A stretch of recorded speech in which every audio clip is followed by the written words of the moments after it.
Dear student السلام علیکم۔ آج ہم مرزا غالب کی غزل نمبر 2 پڑھنے جا رہے ہیں، تو غزل کے مطلب سے شروع کرتے ہیں۔ ابن مریم ہوا کرے کوئی، میرے درد کی دوا کرے کوئی۔ غزل کے مطلب میں شاعر فرماتے ہیں ابن مریم یعنی مریم کا بیٹا حضرت عیسیٰ علیہ السلام کہ کوئی جس طرح حضرت عیسیٰ علیہ السلام مردوں کو زندہ اور بیماروں کو شفا بخشتے تھے، تو اسی طرح میرے درد کی بھی کوئی دوا کرے اگر کوئی عیسیٰ ہے۔ میں تب جانوں جب میرے اس درد کو کوئی دور کرے۔ اس بیماری عشق کا علاج عیسیٰ کے پاس بھی نہیں ہے۔ دراصل یہ بیماری یا کوئی مرض نہیں ہے، بلکہ یہ وہم ہے، اور وہم کا علاج نہیں ہوتا ہے۔ شرع و آئین پر مدار سہی، ایسے قاتل کا کیا کرے کوئی۔ شرع و آئین سے مراد دنیا کا قانون، یعنی میں نے مانا کہ دنیا کا مدار قانون پر ہے۔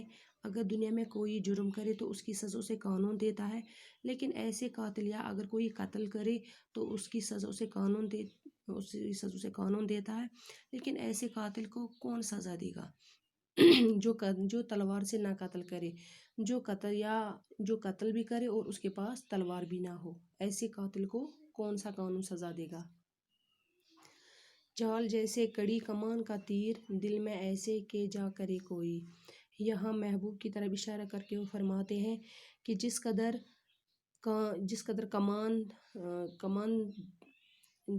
کمان سخت ہوتی ہے، اسی قدر جس قدر تیر میں بھی زیادہ زور ہوتا ہے۔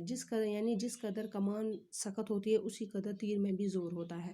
شاعر فرماتے ہیں کہ میرے محبوب کی چال ایسی ہے جیسے کڑی کمان کا تیر ہوتا ہے، یعنی میرے محبوب کی مستانہ اور نازو بری چال تیر کی طرح دل کو پار کر جاتی ہے۔ ایسے محبوب کے لیے دل میں جگہ کرنا بات ہے، یعنی اس سے مطلب ایسے دلکش محبوب کے لیے دل میں جگہ بنانا بہت مشکل ہے۔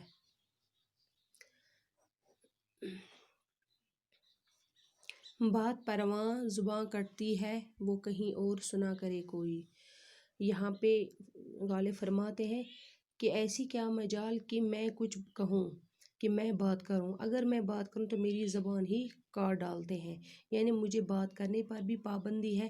اس کا مطلب یہ ہے کہ جو کچھ اس کے سامنے میرے محبوب کے سامنے جو اس کے دل میں آئے وہ کہے، اور ہمارا کام ہے صرف سننا، باقی بات کرنے کی اجازت نہیں ہے ہمیں، تو زبان ہی کاٹ ڈالتے ہیں۔ بک رہا ہوں جنوں میں کیا کیا کچھ نہ سمجھے خدا کرے کوئی۔ یہاں اپنی وحشانہ پن، اپنی جنوں، وحشت اور دیوانگی کا اظہار کرتے ہوئے غالب فرماتے ہیں کہ میں اپنی دیوانگی میں اپنے جنوں میں پتہ نہیں کیا کیا بول رہا ہوں، کیا کیا بک رہا ہوں، کون سی باتیں بک رہا ہوں، لیکن میں چاہتا ہوں کہ کسی کے سمجھ میں سن کر بھی یہ باتیں نہ آئے۔ اس کا مطلب یہ ہوا کہ خدا کرے کہ کسی کی سمجھ میں نہ آئیں یہ باتیں۔ اس کا مطلب یہ ہے کہ میرے عشق کا راز فاش نہ ہو۔ نہ سنو گر برا کہے کوئی، نہ کہو گر برا کرے کوئی۔ یہاں پہ غالب فرماتے ہیں کہ کسی کی جو بھی برا کہے اس کو بھی نظر انداز کر دو، یعنی اس کی بات کا بھی برا مت مانو، اس بات کو سن کر انسنا کر دو۔ اگر آپ کو کوئی برا کہے، اگر کوئی برا کہے یا کوئی برا کرے تو اس کا بھی برا مت مانا کرو، اس کو بھی نظر انداز کرو، یعنی دونوں صورتوں میں صبر سے کام لیا کرو۔ روک لو گر غلط چلے کوئی، بخش دو گر خطا کرے کوئی۔ یہاں پہ شاعر فرماتے ہیں کہ اگر کوئی غلط راہ پہ چلتا ہے تو اس کو روک لو، اسے اس راہ پر چلنے سے روک لو۔ اگر کوئی خطا کرتا ہے، اگر کسی نے خطا کیا، اگر کسی نے کوئی جرم کیا ہے تو اپنے کشادہ دلی سے اس کو معاف کر دو۔ کوئی ہے جو نہیں ہے حاجت مند، کس کی حاجت روا کرے کوئی۔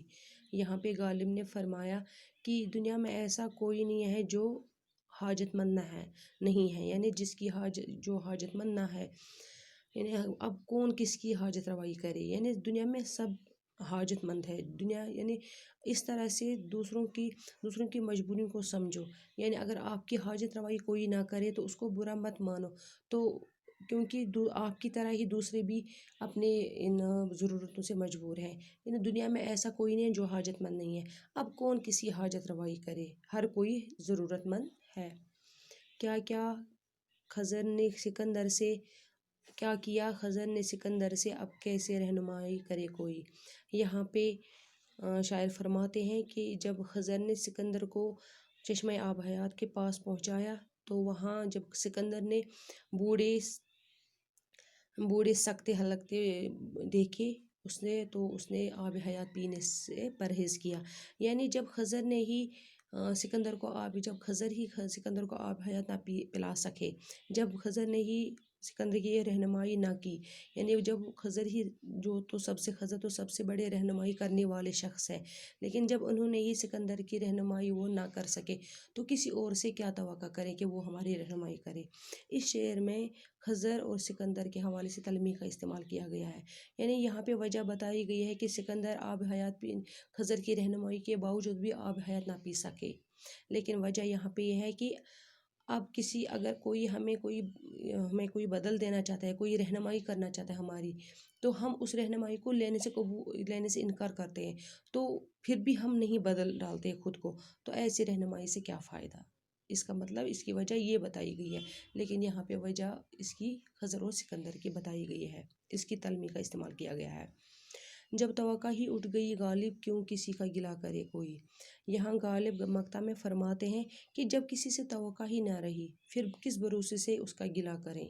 گلہ تو وہاں کیا جاتا ہے جہاں پر اپناپن اور مان لینے کی امید ہو، اور جب یہ توقعات ہی ختم ہو جائے تو گلہ کرنے سے الٹا نفرت و دشمنی ہی پیدا ہوتی ہے۔ اس لیے ایسے میں گلہ کرنے سے کوئی فائدہ نہیں جہاں توقع نہ ہو۔ تو اس طرح سے ہماری آج کی غزل مکمل ہو گئی ہے۔ اللہ حافظ۔